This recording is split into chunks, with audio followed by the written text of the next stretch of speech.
Today we're going to take a look at a broken joystick on a Quest 3 controller.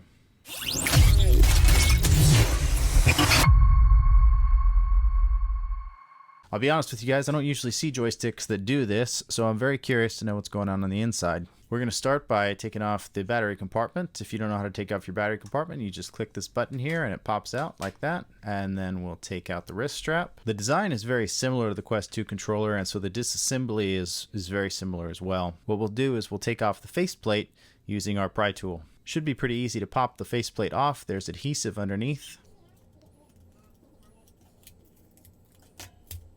And just like that, the faceplate comes out. Oh, I see what's happened here. This portion of the joystick is just broken off. That's pretty unusual. It looks like it broke off inside of the stick.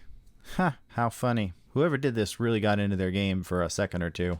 I've never seen one crushed quite like that. We'll set those off to the side for now, and we'll start disassembly on this. I'm going to use my T5 screwdriver just like any other controller repair. There are less screws in the faceplate here, so it should go a little quicker.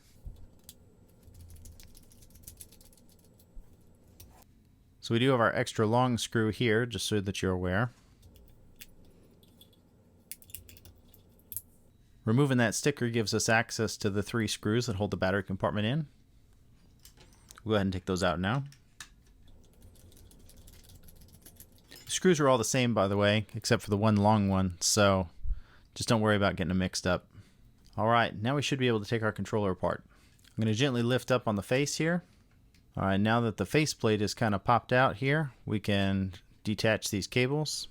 We detach the Bluetooth antenna here, and then we've got the power cable on this side. Pop that latch open, and then that assembly should just come free like that. These pieces do fit together a little differently than what I'm used to, but for the most part, it's a really similar construction to the Quest 2 controller. I don't really need these right now, so I'll just set that aside. Now on these controllers, the joystick is not nearly as straightforward in its placement. We're going to have to wrap this cable around here and plug it in upside down. I will have to detach the entire faceplate from the board here.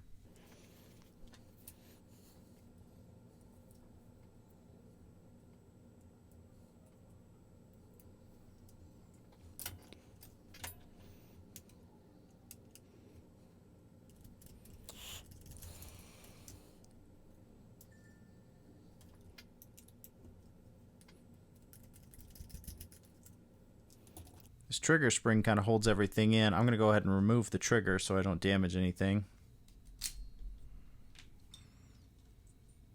Perfect. And now that motherboard just comes off like that. Somehow this seems simpler than the Quest 2 motherboard, but I know that it can't be. And then it looks like our joystick is screwed in independently, so we'll take that off next.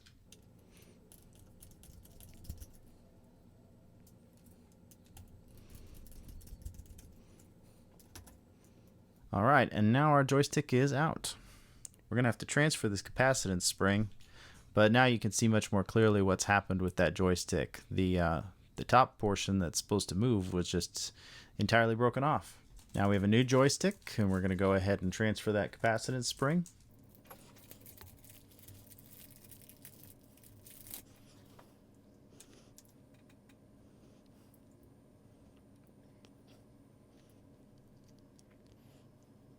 Perfect. Looks like everything's in place there.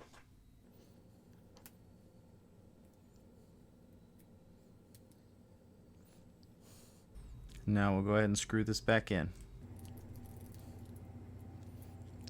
I'm trying to carefully make sure that that capacitance spring is lined up. That doesn't clip in the same way that the Quest 2 one does, so we're just keeping an eye on it, making sure that that stays in place.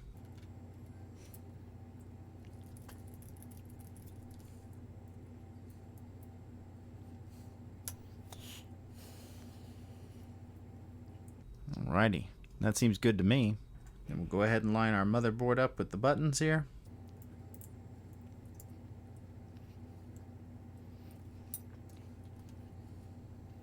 We'll screw this back in.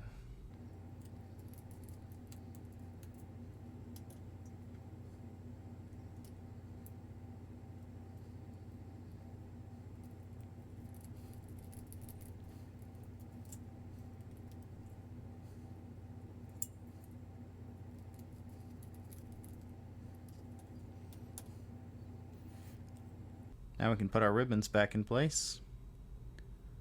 Latch that down. here's the tricky one. We gotta fold this one all the way around.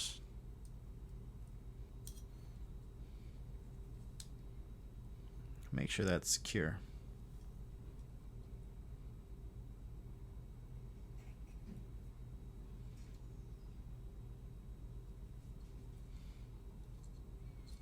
Alrighty, that's much better.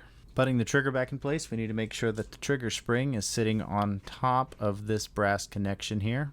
It really should just be a matter of lining it up.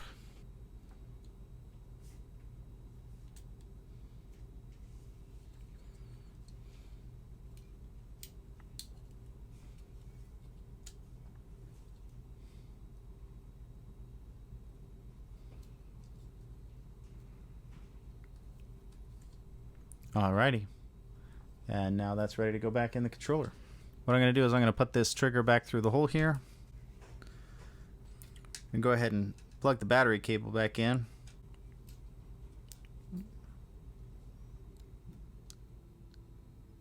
Latch that down, and then we're just going to stick the trigger back through the hole. This feels like one of those wooden puzzles that it has to be assembled in just the right way.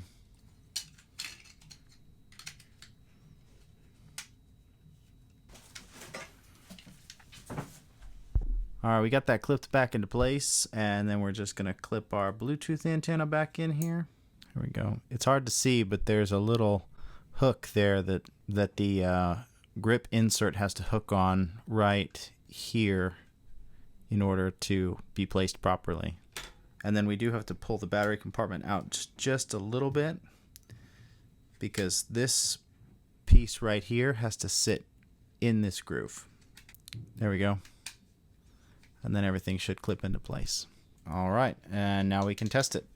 All right, we got an LED activation, so it's a pretty good sign. We're gonna go ahead and pair it to a headset and make sure that it works. All right, everything seems like it's tested and working, so at this point, we're just gonna put our screws back in.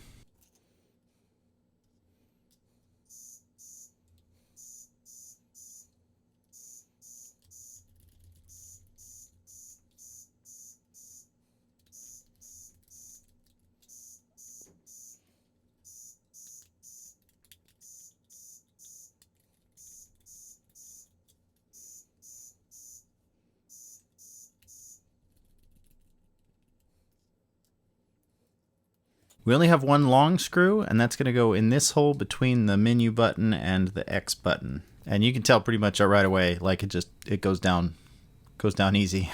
Just like the Quest 2, not every hole is a screw hole, so just be aware that these holes where the faceplate needs to sit, you don't need to put a screw in all of them, just this one right here. Now that everything's back together, we can go ahead and put our faceplate back on.